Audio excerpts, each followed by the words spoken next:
Hello friends, welcome to Jainit academy. Jainit academy के YouTube channel में आपका एक बार फिर से हार्दिक स्वागत है। अभिनंदन है दिल की गहराइयों से। राधे राधे, शुभ प्रभात। आशा करता हूं कि आप अच्छे होंगे, तंदुरुस्त होंगे और अपना ख्याल भी अच्छे से रख रहे होंगे। चलिए फ्रेंड्स, आज है 6 जनवरी 2023। 6 जनवरी 2023 से करंट अफेयर्स के जितने भी इंपॉर्टेंट क्वेश्चन हमसे बन सकते हैं, आइए इस वीडियो में डिस्कशन करेंगे। और हर क्वेश्चन से रिलेटेड फैक्ट भी मैं आप लोगों को बताऊंगा, तो आप मेरा पूरा वीडियो ध्यान से देखिए। और फ्रेंड्स, आपको हमारे वीडियो की पीडीएफ चाहिए तो हमारे टेलीग्राम चैनल को ज्वाइन कीजिए। टेलीग्राम चैनल की लिंक मैंने इस वीडियो के डिस्क्रिप्शन में दे दी है। चलिए इसी के साथ आज का पहला क्वेश्चन स्टार्ट करते हैं। Question number 1। क्वेश्चन नंबर 1 है, हाल ही में एशियाई प्रशांत डाक संघ अप्पू का नेतृत्व किस देश द्वारा किया जाएगा? तो इसका राइट आंसर होगा 1 का बी, भारत के द्वारा। जी दोस्तों, हाल ही में एशियाई प्रशांत डाक संघ अप्पू का नेतृत्व भारत के द्वारा किया जाएगा। तो इसका राइट आंसर होगा वी। भारत जनवरी 2023 से एशियाई प्रशांत डाक संघ अप्पू का नेतृत्व संभालेगा। डाक सेवा बोर्ड के पूर्व सदस्य कार्मिक डॉक्टर विनय प्रकाश सिंह 4 साल के कार्यकाल के लिए संघ के महासचिव का पदभार संभालेंगे। यह पहली बार है जब कोई भारतीय डाक क्षेत्र में किसी अंतर्राष्ट्रीय संगठन का नेतृत्व कर रहा है। इसी के साथ अगले क्वेश्चन की ओर बढ़ेंगे। Question number 2। क्वेश्चन नंबर 2 है, हाल ही में जयपुर में संविधान उद्यान का उद्घाटन किसके द्वारा किया गया? तो इसका राइट आंसर होगा 2 का ए, द्रौपदी मुर्मू के द्वारा हाल ही में जयपुर में संविधान उद्यान का उद्घाटन किया गया। तो इसका राइट आंसर होगा ए। राष्ट्रपति द्रौपदी मुर्मू ने राजभवन जयपुर में संविधान उद्यान, मयूर स्तंभ, राष्ट्र ध्वज स्तंभ, महात्मा गांधी और महाराणा प्रताप की प्रतिमाओं का उद्घाटन किया। जयपुर विकास प्राधिकरण द्वारा बनाया गया पार्क संविधान की यात्रा को इसके निर्माण से लेकर इसके कार्यान्वयन तक मूर्तियों और पैनल वाले कांच पर चित्रों के माध्यम से प्रदर्शित करता है। इसी के साथ अगला क्वेश्चन है क्वेश्चन नंबर 3। क्वेश्चन नंबर 3 है, हाल ही में हाइड्रोजन संचालित ट्रेन शुरू करने वाला एशिया का पहला देश कौन सा बना है? तो इसका राइट आंसर होगा 3 का सी, चीन। हाल ही में हाइड्रोजन से संचालित ट्रेन शुरू करने वाला एशिया का पहला देश चीन बन गया है। तो इसका राइट आंसर होगा सी। चीन हाइड्रोजन संचालित शहरी ट्रेनों को लॉन्च करने वाला एशिया का पहला, दुनिया का दूसरा देश बन गया है। जर्मनी पहला देश था जिसने सितंबर 2022 में हाइड्रोजन से चलने वाली ट्रेनों की शुरुआत की। चीन ट्रेन की अधिकतम गति 160 किलोमीटर प्रति घंटा है और यह बिना ईंधन भरे 600 किलोमीटर तक चल सकती है। फ्रांस की कंपनी अल्स्टॉम द्वारा विकसित जर्मन ट्रेन से बिना ईंधन भरे 1175 किलोमीटर की दूरी तय करने का रिकॉर्ड बनाया है। इसी के साथ अगला क्वेश्चन है क्वेश्चन नंबर 4। क्वेश्चन नंबर 4 है, हाल ही में मुख्यमंत्री आवासीय भू अधिकार योजना किस राज्य सरकार द्वारा शुरू की गई? तो इसका राइट आंसर होगा 4 का ए, मध्य प्रदेश के द्वारा हाल ही में मुख्यमंत्री आवास भू अधिकार योजना शुरू की गई। तो इसका राइट आंसर होगा ए, मध्य प्रदेश। सरकार उन परिवारों को मुफ्त में प्लॉट उपलब्ध कराएगी जिनके पास अपना घर नहीं है। प्लॉट पति और पत्नी दोनों के नाम पर आवंटित किए जाएंगे और कोई प्रीमियम नहीं लिया जाएगा। योजना के तहत प्लॉट का औसत आकार लगभग 600 वर्ग फुट होगा, लेकिन यह भूमि की उपलब्धता के आधार पर थोड़ा भिन्न हो सकता है। परिवार प्रधानमंत्री आवास योजना का लाभ पाने के पात्र होंगे। इसी के साथ अगले क्वेश्चन को बढ़ेंगे। Question number 5। क्वेश्चन नंबर 5 है, हाल ही में राजस्व पुलिस प्रणाली को किस राज्य सरकार द्वारा समाप्त किया गया? तो इसका राइट आंसर होगा 5 का ए, उत्तराखंड सरकार द्वारा हाल ही में राजस्व पुलिस प्रणाली को राज्य सरकार द्वारा समाप्त किया गया है। तो इसका राइट आंसर होगा ए, उत्तराखंड सरकार द्वारा। उत्तराखंड सरकार ने राज्य में राजस्व पटवारी पुलिस व्यवस्था को समाप्त कर दिया है। सभी 1800 राजस्व ग्राम अब नियमित पुलिस व्यवस्था के अधीन होंगे। इसे 150 साल पहले अंग्रेजों ने शुरू किया था। प्रणाली के तहत राजस्व विभाग के सिविल अधिकारियों के पास नियमित पुलिस की तरह अपराधियों की जांच करने और उन्हें गिरफ्तार करने की शक्ति थी। इसी के साथ अगले क्वेश्चन को पढ़ेंगे। Question number 6। हाल ही में भारत ने एडीबी से बुनियादी ढांचा परियोजनाओं के लिए कितने बिलियन डॉलर का ऋण लिया? तो इसका राइट आंसर होगा 6 का सी, 1.2 बिलियन डॉलर का हाल ही में भारत ने एडीबी से बुनियादी ढांचा परियोजना के लिए 1.2 बिलियन डॉलर का ऋण लिया।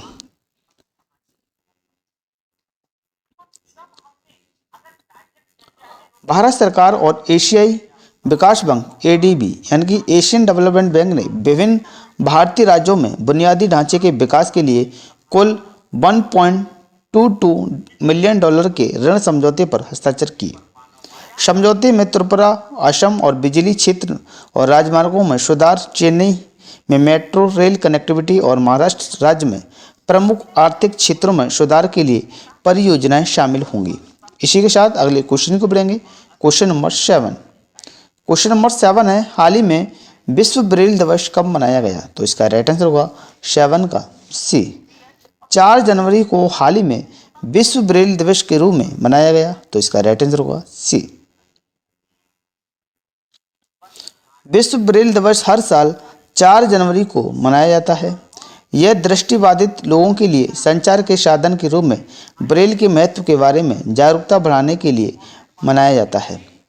यह दिवस फ्रांसीसी शिक्षक लुई ब्रेल की जयंती के रूप में मनाया जाता है, जिन्होंने वर्ष 1809 में ब्रेल भाषा का आविष्कार किया। और ब्रेल कोड लिखित भाषा का एक रूप है जो वर्णों के लिए उभरे हुए बिंदुओं का उपयोग करता है। इसी के चलते अगले क्वेश्चन को पढ़ेंगे। Question number 8। हाल ही में कोलकाता में राष्ट्रीय जल और स्वच्छता संस्थान का उद्घाटन किसके द्वारा किया गया? तो इसका राइट आंसर होगा 8 का ए, पीएम मोदी के द्वारा हाल ही में कोलकाता में राष्ट्रीय जल और स्वच्छता संस्थान का उद्घाटन किया गया। तो इसका राइट आंसर होगा ए। प्रधानमंत्री मोदी ने कोलकाता में जोका में डॉक्टर श्यामा प्रसाद मुखर्जी राष्ट्रीय जल और स्वच्छता संस्थान का उद्घाटन किया। एसपीएम निवास के उद्घाटन के बाद drinking water quality issues and challenges पर एक दिवसीय राष्ट्रीय सम्मेलन का आयोजन किया गया। सम्मेलन का आयोजन पेयजल और स्वच्छता विभाग ने किया और यह यूनिसेफ, इनरैम फाउंडेशन, वाटर एड द्वारा समर्पित था। इसी के साथ अगला क्वेश्चन है क्वेश्चन नंबर 9। क्वेश्चन नंबर 9 है, हाल ही में 18वें राष्ट्रीय स्काउट और गाइड जमूरी का उद्घाटन किसके द्वारा किया गया? तो इसका राइट आंसर होगा 9 का सी, राष्ट्रपति के द्वारा हाल ही में 18वें राष्ट्रीय स्काउट और गाइड जमूरी का उद्घाटन किया गया। तो इसका राइट आंसर होगा सी। राष्ट्रपति द्रौपदी मुर्मू ने राजस्थान के पाली जिले में रोहट में जमूरी का उद्घाटन किया। राजस्थान ने 66 साल बाद जमूरी की मेजबानी की। इसमें देश भर से 35,000 से अधिक स्काउट और गाइड ने भाग लिया। निम्बली गांव में 220 हेक्टेयर क्षेत्र में सभी सुविधाओं के साथ एक स्मार्ट जमूरी गांव स्थापित किया गया और कार्यक्रम स्थल पर 3500 टेंट लगाए गए। आपको मैं बता दूं कि राजस्थान भारत का क्षेत्रफल की दृष्टि से सबसे बड़ा राज्य है और पाली, जिसमें स्टैचू ऑफ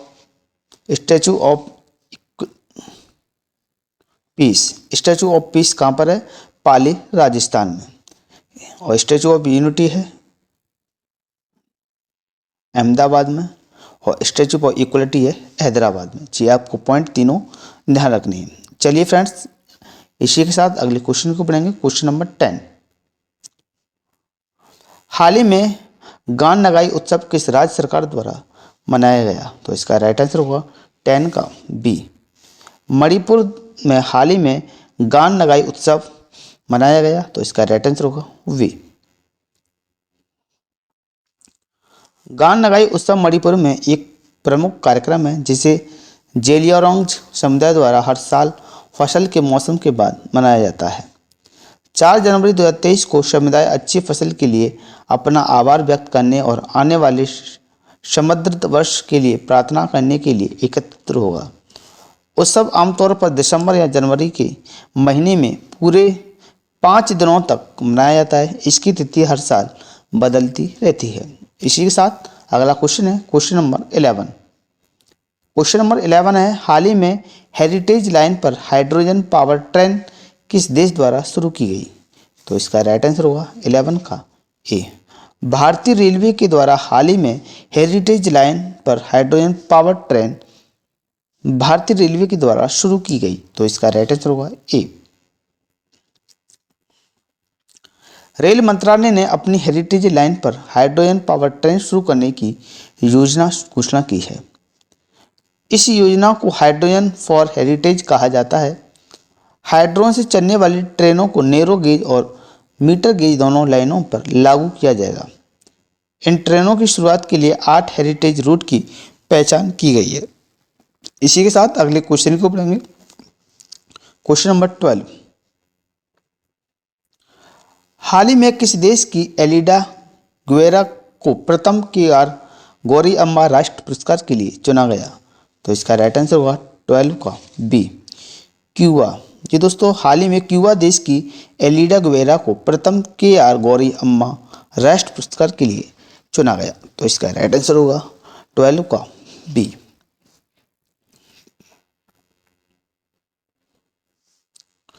प्रसिद्ध क्यूबा की सामाजिक कार्यकर्ता और मानवाधिकार अधिवक्ता एलिडा गुएरा को पहले KR गौरी अम्मा राष्ट्र पुरस्कार के लिए चुना गया।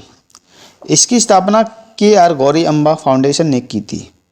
डॉक्टर एलिडा क्यूबा के मेडिकल मिशन की सक्रिय सदस्य भी हैं। उन्हें विकलांग बच्चों के पुनर्वास और विकासशील देशों को ऋण राहत प्रदान करने के प्रयासों के लिए सम्मानित किया गया। इसी के साथ अगले क्वेश्चन को बढ़ेंगे क्वेश्चन नंबर 13। हाल ही में संघ शासित प्रदेशों के उपराज्यपालों प्रशासकों के सम्मेलन की अध्यक्षता किसके द्वारा की गई? तो इसका राइट आंसर होगा 13 का बी, अमित शाह के द्वारा हाल ही में संघ शासित प्रदेशों के उपराज्यपालों प्रशासकों के सम्मेलन की अध्यक्षता अमित शाह के द्वारा की गई। तो इसका राइट आंसर होगा वी।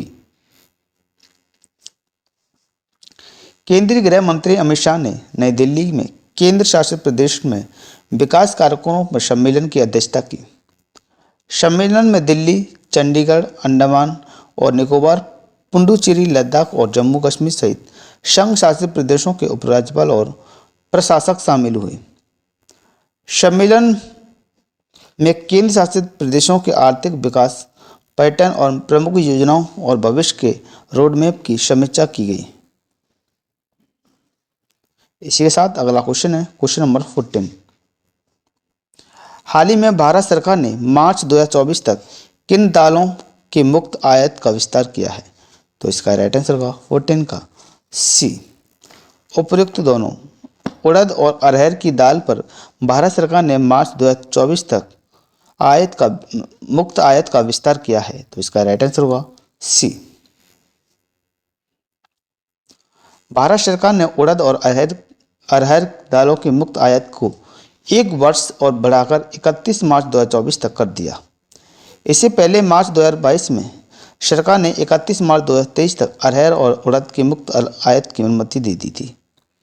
अब आयात बिना किसी मात्रात्मक प्रतिबंध के उड़द और अरहर दाल की कितनी भी मात्रा आयात कर सकते हैं। 2022-21 में भारत में कुल दालों का उत्पादन $26.96 मिलियन था। इसी के साथ अगले क्वेश्चन को पढ़ेंगे क्वेश्चन नंबर 15। हाल ही में आदिवासी मंत्रालय ने फ्यूचर इंजीनियर प्रोग्राम के लिए किसके साथ साझेदारी की? तो इसका राइट आंसर होगा 15 का ए, अमेजन के साथ। जी दोस्तों, हाल ही में आदिवासी मंत्रालय ने फ्यूचर इंजीनियरिंग प्रोग्राम के लिए अमेजन के साथ साझेदारी की। तो इसका राइट आंसर होगा A. National Education Society for Tribal Students ने अमेजन फ्यूचर इंजीनियरिंग प्रोग्राम को लागू करने के लिए EMRS शिक्षकों के लिए 2 दिवसीय क्षमता निर्माण कार्यक्रम आयोजित करने के लिए अमेजन के साथ भागीदारी की। नेट्स और अमेजन के बीच सहयोग शिक्षकों और छात्रों को डिजिटल शिक्षा में सशक्त बनाएगा। ये EMRS के जनजातीय छात्रों के लिए कंप्यूटर जागरूकता पैदा करने में एक महत्वपूर्ण कदम के रूप में काम करेगा। अगर फ्रेंड्स आपको हमारी वीडियो पसंद आई तो वीडियो को लाइक करें, शेयर करें और हमारे यूट्यूब चैनल जनित अकेडमी को सब्सक्राइब कर दें और बेल आइकन को प्रेस कर दें। ऐसे ही करंट अफेयर्स की वीडियो आपको समय समय पर प्रोवाइड होती रहे। जय हिंद, जय भारत।